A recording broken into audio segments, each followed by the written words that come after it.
ఈరోజు ఇక్కడ ఉన్నది ఐటీ కంపెనీలతో పాటు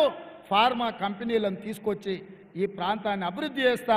వివిధ రాష్ట్రాల నుంచి వివిధ ప్రాంతాల నుంచి వచ్చిన పేదలకు ఈ ప్రభుత్వం అండగా నిలబడుతుంది తెల్ల రేషన్ కార్డులు ఇస్తామని చెప్పి నేను ఈ సందర్భంగా తెలియజేస్తున్నా మిత్రులారా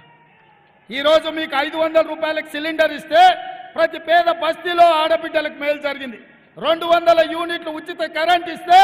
వివిధ ప్రాంతాల నుంచి వచ్చిన మారుమూల గ్రామాల నుంచి వచ్చిన ప్రతి పేదవాడికి సహాయం జరిగింది రాజీవ్ ఆరోగ్యశ్రీ పథకం అమలు చేస్తే 10 లక్షల రూపాయలు పేదోళ్లకు ప్రయోజనం జరిగింది ఆర్టీసీ బస్సులో ఉచిత ప్రయాణం ఇస్తే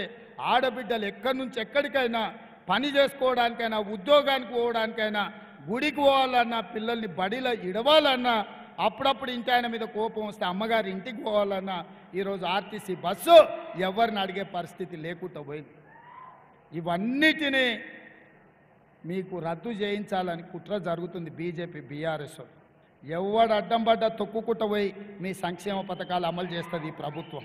ఎవరు కుట్రలు చేసినా కుతంత్రాలు చేసినా కేంద్ర ప్రభుత్వం సహకరించినా సహకరించకపోయినా చంద్రశేఖరరావు మీకు అన్యాయం చేయాలని చూసినా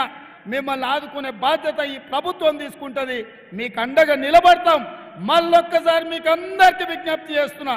నేను మళ్ళీ తొందరలోనే వస్తా అక్కను సునీతమ్మను పార్లమెంట్ సభ్యురాలుగా అత్యధిక మెజార్టీతో గెలిపించండి అక్కకు అండగా నిలబడండి ఈ సునీతమ్మకేసే ఓటు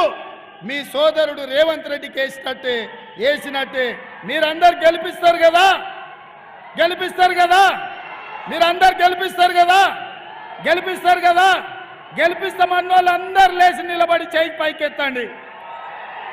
జై కాంగ్రెస్ జై జై కాంగ్రెస్ చేతులు కనిపిస్తలేవు